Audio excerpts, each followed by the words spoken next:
வணக்கம். செல்வகுமாரின் அதிகாலை வானிலை ஆய்வறிக்கை. அதிகாரப்பூர்வ வானிலை அறிக்கைக்கு இந்திய வானிலை ஆராய்ச்சித்துறை அறிக்கையை பார்க்கவும். 2026 ஏப்ரல் 23 வியாழக்கிழமை அதிகாலை நிலவர வானிலை பதிவு. தேர்தல் பணியில் இருக்கிற காரணத்தினாலே அதிகாலை 3 மணிக்கு பதிவு செய்கிறேன். அதிகாரப்பூர்வ வானிலை அறிக்கைக்கு இந்திய வானிலை ஆராய்ச்சித்துறை அறிக்கையை பார்க்கவும். கிழக்கு காற்று தொடர்ந்து உயரழுத்த பகுதியிலிருந்து மேற்கு நோக்கி பயணிப்பது தொடர்கிறது. தென்கிழக்கு தெற்கு திசை காற்று இலங்கையில் நுழைகிறது.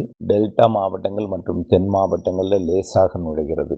இலங்கையில் நேற்றைக்கு இடி மின்னலுடன் கனமழை பொழிந்திருக்கிறது. கல்முனை தொடங்கி உள்ளே புத்தளம் மற்றும் அதாவது மத்திய இலங்கை பகுதி அனுராதபுரம் புத்தளம் வரைக்கும் கூட, புத்தளத்து கூட பெரிதா இல்லைன்னா கூட உள்ளே கண்டி அனுராதபுரம்லாம் இடியுடன் கூடிய கனமழை பொழிவு கொடுத்தது. தமிழ்நாட்டில் டெல்டா மாவட்டங்களின் தெற்கு பகுதி மற்றும் தென் மாவட்டங்களின் கடலோர பகுதி, மேற்கு தொடர்ச்சி மலை பகுதிகளில் மேகமூட்டமும் லேசான மழை ஆங்காங்கே காணப்பட்டது. டெல்டாவின் தெற்கு கரையில அலையாத்தி காட்டு பகுதி மற்றும் கடற்பகுதியில மழை காணப்பட்டது. டெல்டாவில் புழுக்கத்துடன் கூடிய வானிலை மற்றும் கருமேகம் சூழ்ந்து மழை வருவது போன்ற ஒரு வானிலை மட்டும் கொடுத்தது. இன்றைய நிலவரத்தை பொறுத்த வரைக்கும் டெல்டா மாவட்டங்களில் அதிகாலை பொழுது அதாவது காலை பொழுது விடிந்த பிறகு ஒரு 12 மணி நண்பகல் வரைக்கும் கருமேகம் சூழும். குறிப்பாக தெற்கு டெல்டா வேதாரண்யம், முத்துப்பேட்டை, அதிராமப்பட்டினம், பேராவூரணி மற்றும் தென்கடலோரம் மணமேல்குடி, தொண்டி, ராமநாதபுரம் மற்றும் கன்னியாகுமரி வரைக்குள்ள கடலோர பகுதிகளில் மேகம் சூழ்ந்து மிரட்டல் வானிலை காணப்படும்.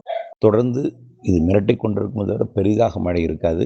ஆனால் லேசான மழை, மிதமான மழை ஒரு சில இடங்களில் இருக்கும். தென்கடலோரம் மற்றும் டெல்டாவின் தெற்கு ஓரத்தில் நனைக்கும் மழைக்கு தான் பெரும்பாலும் வாய்ப்பு, ஒதுக்கி குறைந்த பரப்பில். ஆனால் மிரட்டல் மற்றும் மேகமூட்ட வானிலை மதியம் வரைக்கும் இருக்கும். ஆனால் பெரிதாக மழை தந்திராது.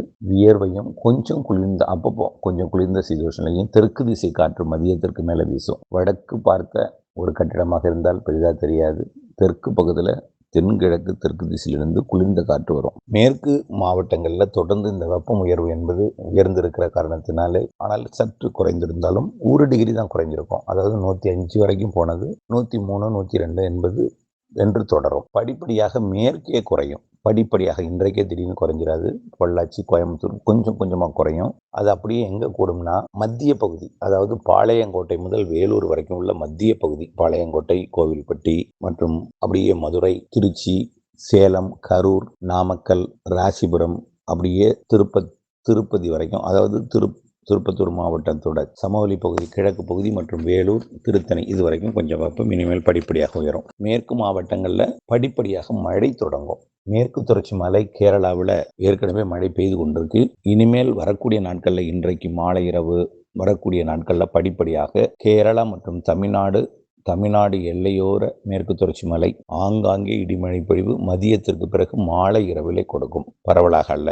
கன்னியாகுமரி, திருநெல்வேலி, தென்காசி, விருதுநகர் மாவட்ட மேற்கு பகுதி, தேனி, மதுரை மாவட்ட மேற்கு பகுதி, கொடைக்கானல் மலைப்பகுதி, திருப்பூர், கோயம்புத்தூர் மாவட்ட தெற்கு ஓரம் மற்றும் நீலகிரி மாவட்ட மேற்கு பகுதி, இங்கெல்லாம் ஆங்காங்கே ஒரு குறைந்த பரப்பில் மழை தொடங்கும். படிப்படியாக 25, 26க்கு மேலே மேற்கு மாவட்டங்கள்லையும், பிறகு படிப்படியாக 27, 28, 29 கர்நாடக எல்லையோர மாவட்டங்கள் மற்றும் கர்நாடக பகுதி, மைசூர், பெங்களூர்லாம், ஒசூர், கிருஷ்ணகிரி மாவட்டம், தருமபுரி மாவட்டம், சேலம், ஈரோடு மற்றும் நாமக்கல் மாவட்டத்தோட மேற்கு பகுதி, நீலகிரி, கோயம்புத்தூர், திருப்பூர் மற்றும் திண்டுக்கல் மாவட்டத்தோட கொடைக்கானல் மலைப்பகுதி, தேனி, மதுரை மாவட்ட மேற்கு பகுதி, விருதுநகர், கன்னியாகுமரி, திருநெல்வேலி, தென்காசி இந்த மாவட்டத்தின் மேற்கு பகுதியில் கொஞ்சம் கொஞ்சமாக அடுத்தடுத்த நாட்களிலே படிப்படியாக மழை பரப்பில் கூடும். ஆனால் கொட்டி தீர்த்து கனமழை பொழிவையோ பெரிய அளவில் பாதிக்கும் மழை பொழிவெல்லாம் கொடுக்காது. எல்லோருக்கும் பெய்திடாது. ஒதுக்கி இருக்கும். இப்போ மாவட்டம் இத்தனை மாவட்டம் அறிவிச்சிருக்கோம்னா அத்தனை மாவட்டத்திலையும் எல்லா இடத்துலையும் பெய்திடாது.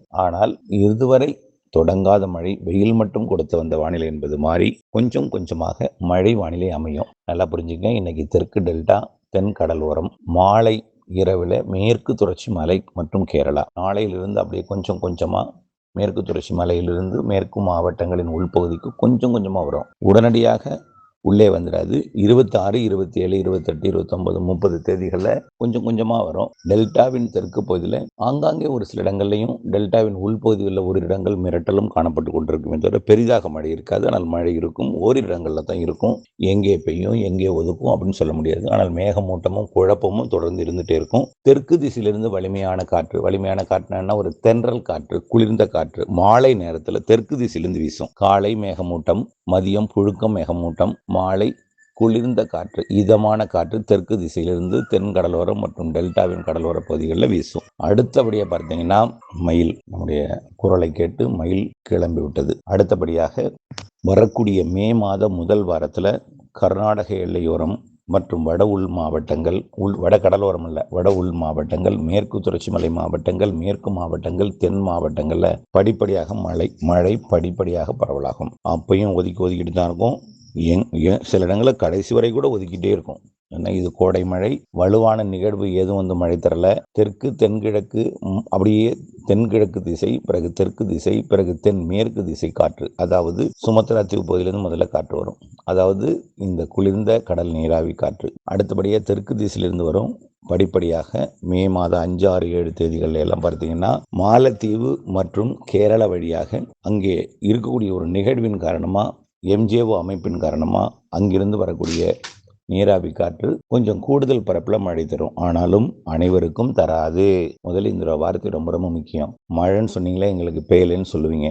எல்லோருக்கும் பெய்யாது. ஆனால் மழை வானிலை இருக்கும், ஒதுக்கிட்டே இருக்கும். எல்லோருக்கும் மழை உண்டு. அது வந்து நிகழ்வு வரும் பொழுது, அது எப்படின்னா முதல் வாரத்தின் இறுதி, 2வது வாரத்தின் முன்பகுதியில் நிகழ்வு உருவாகிறது. வங்கக்கடலையும் முதல் வாரத்தின் இறுதி 2வது வாரத்தில் 15ஆம் தேதி 13ஆம் தேதிக்கு முன்னாடி வங்கக்கடலையும் நிகழ்வு உருவாகுது. ஆனால் வங்கக்கடல் நிகழ்வு நெருங்கி வந்து விலகுமா அல்லது அப்பால் போகுமாங்கிறது ஆய்வில் இருக்கு. ஆனால் வலுவான நிகழ்வு வங்கக்கடல் நிகழ்வு காற்றழுத்த தாழ்வு மண்டலம் வரைக்கும் உருவாகலாம். ஆனால் அது நெருங்கி வருமா அப்பால் போகுமான்னு அது ஆய்வில் இருக்கு. ஆனால் அரபிக்கடல் நிகழ்வு கேரள கடலோரம், தமிழ்நாட்டின் மேற்கு தொடர்ச்சி மலை மாவட்டங்களுக்கு மழைப்பொழிவை கொடுக்கும் வகையில் மே மாதத்தில் முதல் மற்றும் 2வது வாரத்தின் முதல் வாரத்தின் பிற்பகுதி 2வது வாரத்தில் மழைப்பொழிவை தருவதற்கு சாதகமான சூழ்நிலை இருக்கு. எது எப்படி இருந்தாலும் உங்களுக்கு இந்த அறிக்கையில் மழை பெய்துவிடும் என்ற முழு நம்பிக்கை வைத்தால் ஏமாற்றம் கிடைக்கும். ஆனால் மழை வானிலை மாறி இருக்கும், ஆங்காங்கே பெய்யும் என்ற உங்களுக்கு இந்த வானிலையோட உண்மைத்தன்மை புரியும். நான் இந்த வார்த்தை எதுக்கு சொல்றேன்னா, மழை பெய்யும்னு நினைச்சிட்டு இருந்துட்டு உங்களுக்கு மழை பெய்யலைன்னா உங்களுடைய கோபத்தை என்னிடம் காட்டுவீர்கள். உங்களுடைய வார்த்தைகளின் பாதிப்பின் காரணமாகத்தான் இந்த அறிக்கையை நான் பதிவு செய்கிறேன். புரியுதுங்களா? நன்மைக்காக உங்களுக்காக இரவு முன்கூட்டியே எழுந்து அறிக்கை சமர்ப்பிக்கும் பொழுது, எந்தவித பிரதிபலன் பலனும் வழங்கும் பொழுது உங்களுடைய வார்த்தைகள் ஊக்கமளிக்கும் வகையில் இருந்தால் ஓரளவிற்கு தெளிவாக கொடுக்கலாம். இருந்தாலும் உங்களுடைய வார்த்தைகளில் ஏற்பட்ட துன்பங்களின் காரணமாக இப்படி ஒதுக்கி பெய்யும், உங்களுக்கு ஒதுக்கலாம் என்கின்ற முன் எச்சரிக்கையுடன் தான் இந்த அறிக்கையை நான் வழங்குகிறேன். ஆனால் படிப்படியாக மழை வானிலை தொடங்கும். ஒதுக்குதல் இருக்கும், கண்டிப்பாக ஒதுக்குதல் இருக்கும். மழைப்பொழிவு பரப்பில் குறைந்து இருக்கும். தினசரி வரக்கூடிய நாட்களில் இருந்தாலும் மாத இறுதி நாட்களில் பரப்பில் கூடும். அடுத்த மாதம் முதல் வாரத்தின் முற்பகுதியை விட 2ஆம் தேதி 3ஆம் தேதியை விட 4ஆம் தேதி 5ஆம் தேதி படிப்படியாக பரப்பில் கூடும். 2வது வாரத்தில் நல்ல மழை காத்திருக்கு. ஆனால் ஒதுக்குதல் இருக்கும் என்ற மனநிலையுடன் இருக்க வேண்டும். நன்றி.